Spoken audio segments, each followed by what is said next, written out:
everyone, I'm Andy Farron, Inside Xbox Editor for Europe, and welcome to a Battlefield Bad Company 2 episode of Insider Moves. Now, Battlefield has a great single-player campaign, but multiplayer is where the meat of the game lies, with a ton of game modes, classes and challenges for you to take on. But certain things apply across the board, so the topic for this episode is simple: multiplayer and the winning thereof. So, one of your most important tools in Battlefield Bad Company 2 is your squad. This isn't a lone wolf kind of a game. A squad who work as a team will always beat a squad of lone wolves.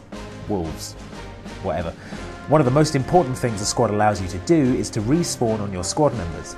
If you look on the lower left-hand corner of the screen, you've got your squad list. If they're dim, they're dead. Bright green means alive. Okay, so if they're all dead, what you need to do is find yourself somewhere safe immediately.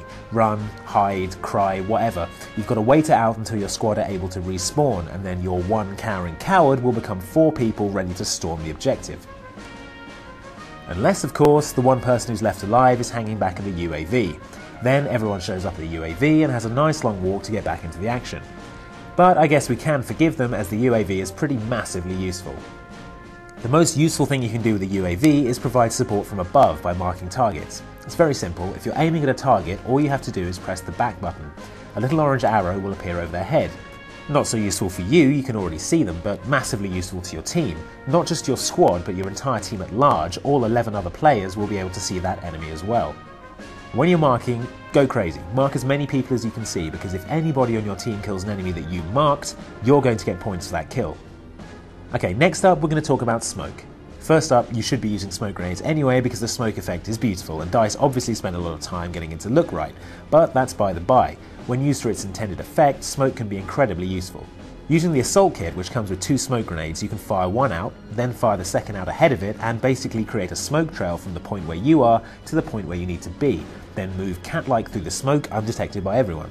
The other useful thing to do is to nail the actual target. So say you're playing rush mode and you hit the objective with a big cloud of smoke, the defenders who are looking in their carefully chosen defensive positions can't actually see anything that's going on.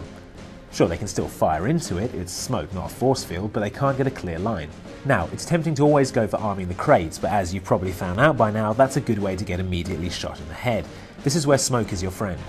Another thing we've seen people doing is starting around and going straight for the tank. It's understandable, the tank is huge, powerful, and, let's face it, fun to tool around the countryside in blowing stuff up. But then they get spotted by the enemy and tagged with a missile launcher, panic, and jump out of the tank. Again, it's understandable. If the tank's about to blow up, you want to get out of there. But what happens is they get out of the tank and they scarper, never to be seen again, allowing an engineer on the other side to come along and repair it, hop back in it, and now you've basically given the opposite team a massively powerful tank to use to wreck up your stuff, which is a mistake, obviously. Alright, let's talk about the crate. Now, if you're playing rush mode, it's all about the crate. You have to push the opposition back, arm the crate to explode, and the map opens up further and further as you progress. That's how it works. But you don't actually have to arm the crate. Everyone rushes to do that, but that's what the defenders are counting on, with their sights trained on the approaches, all ready to run in and disarm it as soon as you're whistling through a hole in your head. What you can do is use your explosive units to your advantage. If you can get an angle or destroy some of the wall to create an opening for yourself so that you've got a good view of the crate, you can use the tank's cannons, the engineer's missile launcher, rocket shot from the UAV. All these things will wear down the crate and eventually destroy it, and it honestly doesn't take that long if it's a concerted team effort. Okay, that's it for this Battlefield-inspired Insider Moves. Just remember, stick to your squad and keep marking your opponents, and you should do just fine. See you next time, everyone.